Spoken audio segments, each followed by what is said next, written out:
Hey friends, in today's session, I'm going to talk to you about converting an API into MCP server and then embedding the same in your Copilot Studio as a tool.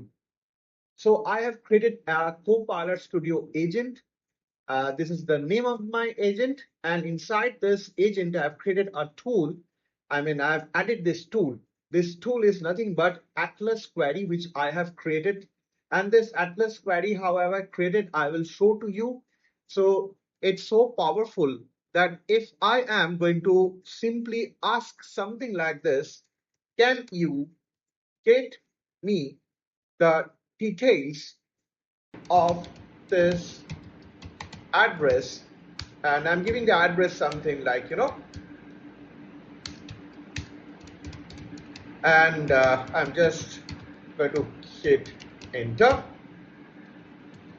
Okay, and let's see what happens. So as you can see, it's going to call the rational, call the the stack of the MCP server tools, and it's going to come back to you with the results in a moment. So let's just wait, and you see the results are already have started coming, and this JSON is the response from my API. The API is getting back, and here is the result that is coming. You see the results. Let me just zoom out a little bit, and yeah, and you see the address details are as follows. So these are the house and block number, the locality, the city, municipality, and all these things. It's coming up just by querying your MCP server, and the results are coming back in human understandable language. And how this is done, this is what I am going to show to you in this video. Requesting you to watch the video till the end and subscribe to my channel if you have not already done so. All right. So I'm going to create an Azure resource out here. So this Azure resource is Azure resource map. So I'm just going to select from here the Azure map account. Uh, so this is my Azure map account that I'm going to choose. And I am choosing this one, this Azure Maps account from here, and clicking this as create. So it's going to ask for certain very basic information. Say, for example, you need to choose the resource group that is available that you have to select from here. Then you need to give a proper name to your resource group. And then you need to choose the region that you want to leverage. And then you need to choose the pricing tier. By default, for me, this location, as per this location and as per my subscription, this is the only, the pricing tier that is available with me. So once these are all fulfilled, you need to just click on this. I confirm that I have read and agreed to the license and privacy statement. And then you have to review and create this. It's going to take a while to do the various validation, and it's going to create the resource map account, the Azure map account that actually we are going to use this. Azure map account, I'm not creating once again because I've already created one and I'm going to use the same. So I'm just leaving it without saving it. So this is my Azure resource map account that actually I've created already and it's ready to be used. So, Azure Resource Map is going to let you use an API that is, you can use to fill out various kinds of utilities. Say, for example, you can get the details of an address location. You can get say, for example, the example that I was showing, that is getting the PIN code of an address location. Or I can also get the, the weather details of my city, of my location as per my coordinates that I'm going to send it to. And it can predict weather for a couple of days or 2 days or 3 days like that. And that's it. Like you can use this. It's a very useful, component of Azure component. And, you have to enable certain things before you got to use it. So I am going to the identity element and I need to turn it on. For me, I've already have count this identity element as on. And apart from that, I also have in my access control, I've already enabled the necessary users, user groups, user roles, user permissions that I might be needing for this resource. So, in my resource role assignments, I'm going down all the way here, and it's going to take a while to load up the resources and the resource groups, the contributors, and normal users, or, various levels of uh, access you can specify out here. So once done, you can go to the access controls, in the authentication, under the authentication node, you can find out the primary key, which is you have to note down somewhere. So you need to copy this somewhere. This is the main part of your interaction of your API. So let me share with you this one, which is a Postman. In the Postman, I'm just calling this uh, Azure API, and you see I need to just paste it here in my out here. I'm giving the subscription key, which is nothing but my primary key, which is already have copied. And then, the version, the API version is equal to 1.0, and the language is equal to en-us. And then the query is equal to the address that you want to get the details of. And if you hit send, it's going to come back to you with the details. So, say for example, if I am going to hit enter, it's going to take a while to do the various kinds of validation and it's coming back with all the results in a JSON payload response.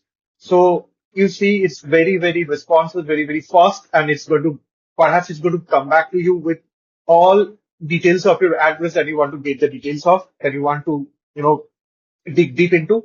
So once this is done, what I am going to do is that I'm coming back to my Azure, and I'm going to just spin up an Azure API management service, Azure APIM. So this is what is going to help me convert my API as a MCP server. So what I will do is that I have already created an Azure API management service. So Azure API management service, inside that I have already created an API like this. You can create an API simply by creating on add API, and you can create various kinds of APIs that are already available: HTTP, WebSocket, GraphQL. There are plethora of options to choose from. Even you can also make use of your logic app. You can also make use of your container apps, function apps, anything. Choose your pick. You can do this. So I have selected an HTTP kind of a API. I have added it up. I've given a name, a fancy name like Atlas Query. I have created this. And inside that, what I've done, I've created two more operations. So operations, if you are wondering what is an operation in an Azure API management service, so this is nothing. But if you remember your Dynamics 365 finance and operation, when you are creating a service and you can add an operation inside your service. So if you compare your service as a class and your service operations is nothing but the methods of that class, it is exactly doing the same thing. So I have created an operation node as search query and weather query. So these two are two operations which I have added, and it's very simple. You see, I have added an operation just like this. I have given a name. I have display name like this and a name like this, and then a get or post or put or delete, various, operations. You have to specify that and the resource that you are going to use. Say, for example, if I am going to search query, so this is how it looks like. I'm just clicking on settings, and it's just gonna take a while to come back to the settings. And you see the settings for the Atlas query looks like this. So the base URL is like this, inside which I have provided the designs, the search query design, which essentially, front end. If I click on the front end, it looks like search address JSON, and in the weather query, it looks like weather/current conditions. Where am I getting all these details? I am getting all these details back from my uh, Azure Mac account. If I go to my home in my overview, I am getting the, this schema actually looks like this. I can copy this and I can make use of that. All right. So here, this is what exactly I'm doing in my weather query. In my weather query, I'm giving a name like slash weather slash current conditions. And inside my search query, I'm giving, uh, the front end like search slash address slash JSON. And I've given few queries like, subscription key, API version, language, and query. So these are the different, the query strings that I was sending. If you remember, these are the different query strings that I was sending as part of my API call. And you see API version is equal to 1.0, language is en-us, and subscription key is this. All these details I am giving out here. So if I just click on this edit, and if I go all the way down in my query, I should be able to see these are the default values that I'm setting here. Okay, so this is the most important part. You have to give these details. Otherwise, it's going to wonder what are the default values that it needs to send across while querying. All right, guys. So that's it. Then, you can further do a testing out here itself. Say, for example, I'm doing a testing for search query and I'm giving, I'm choosing from the subscription value. I'm choosing from the API version. I'm choosing from the language. And in the query, I'm just giving some random address like this. And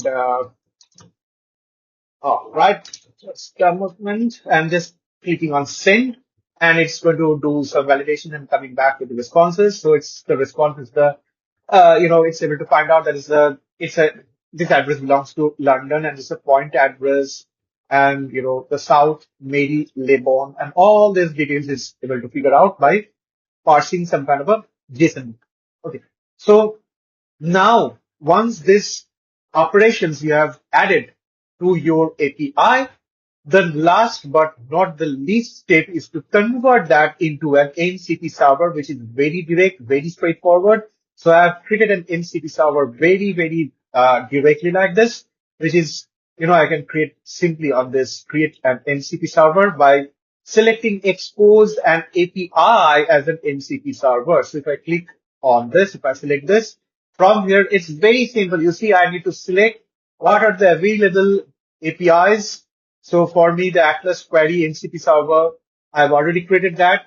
I can select this Eco API. I can select whatever is available right now, whatever API I want to convert that into an MCP server. So for example, I am using this Eco API. So this Eco API is nothing but if I just duplicate this tab and take you back to my Azure API management services, just I'm discarding this. Okay. And getting back to my API management service. And this is my maps. This I have given a name like this.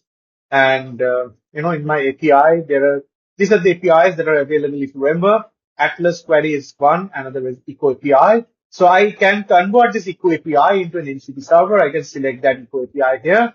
And then from here, I can choose as many as, the operations that are available into this MCP server. So these are going to be converted subsequently as the available tools for your MCP server. So your MCP servers, these are the tools which are nothing but, the different operations that are part um, of your, API. So you see create resource, modify, remove, retrieve resources. All these things basically are part of your API, and the same are you're able to see them. You can choose them from here, and you can give a name, a proper name, display name and a name like this, and also a description. Description is very, very important so that it can introduce your API to an external user who is accessing it. And then you need to hit on create, and it's going to take a while to spin up the MCP server. So that's it, guys. That's it. That's it. So you can, I'm just coming out because I have already created this MCP server. Is my Atlas Query MCP v2. Now, all I need to do is that I need to embed that in my Copilot Studio Agent. So if I take you back to my Copilot Studio Agent, it's very simple. You see, I'm just, I'm just uh, hitting a new test session. Okay, before that, let me show you how have I onboarded my NCP server. It's very simple. So if I go back to my tools, and you see, I can select add a new tool out here. So, and I can select add new MCP server. So when I say that, it's going to ask for certain very basic details. The server name. The server name is nothing but the MCP server which you have already created in your Azure. So for me, this is the MCP server's server name. And then the description. Description is, that's why I was saying it's very important. So as to make your end users understand and be acquainted with the object of your MCP server. What is it doing? You can copy and paste this. And finally, the server URL, you can also get that from here. Just you need to copy this to your clipboard and just go to paste this guy here. So I can give a name, Atlas Query V3 and server description. I can copy this server description from straight from here. And then as my API does not have any kind of OAuth 2 mechanism with it. So that's why I can either choose from none, which is not at all recommended, obviously, for obvious reasons, and or else I can choose the API key. So I can choose the API key right from here, and I'm giving certain, I can choose from certain types like either a header or a query. So the header means what? Or a query means what? So query is like this. I can give a query like, subscription hyphen key. So subscription key is nothing but this parameter. If you remember the subscription key. And then I am just, okay, let me copy this for safety's sake. And I'm just going to paste this guy out here and I'm just hitting create. It's going to take a couple of moments to validate things. And you should wait for, subsequent action points. So the next step is that you have specified a query and you also have to have some default values to this query. Okay, otherwise it won't be able to proceed any further. Like, you have to pass on the subscription queries, subscription keys value, when you are setting this up. So I'm just setting this as a create new connection and it is asking for the subscription keys value, which I can simply copy from my Azure portal. So my Azure portal, my subscription query, subscription key is nothing but if I go back to my access controlling my authentication, I can simply copy this from my primary keys value from here simply, and I can just copy and paste that simply out here. And I can hit create. I'm not hitting once again because I've already created this Atlas query previously. I'm not creating it again. So once this is done, it's simply going to come and sit on your available tools to this agent. That's it. The rest of the part is a cakewalk. Say, for example, I am just asking it a question like this. Can you get me the weather for New Delhi tomorrow? And then I'm saying I need to get the coordinates of the city first and then call the MCP to get the results. Okay, so with that, I'm just hitting enter and it's gonna first understand, it's going to think like what you have said. So yeah, of course, like it's going to ask for the connection manager. So I'm opening the connection manager. Obviously, this is going to be a one-time activity, which by it is understanding and acclimatizing. Like are you the really one who deserves to get in all these checks and balances? I'm making one submit and is this condition is, the status is connected, is connected. And I'm coming back to my tools and I'm hitting on retry. Is going to take a couple of more minutes to validate. So it's validating. And these are the rationale right here. So it's getting the search query and it is getting the language it's understanding. So it's let me get the coordinates of New Delhi first. So it understood the coordinates of New Delhi, and then it's fetching the the paraphrases of all the JSON responses and understanding it and decoding it and bringing you all the results of the humidity and precipitations, wind and sky, atmospheric pressures, and all that necessary information is just fetching it to you. So before that, yes, obviously, as you can understand, you can go back to the overview and you can simply choose to turn off. I always do this and it's always recommended. With search, I have disabled this. I'm not going to make use of any Wikipedia or any Google search so that my agent is just going to rely on simply on my MCP server to bring the results. Imagine the power of this simple API, guys. It's converting the API into an MCP server, and then you're onboarding the MCP server in your Copilot Studio Agent, and it is doing all the needful. Let me know, guys, what you think about this. And also let me know if you face any issues in implementing this. Signing off for now. Much love, Subhashish.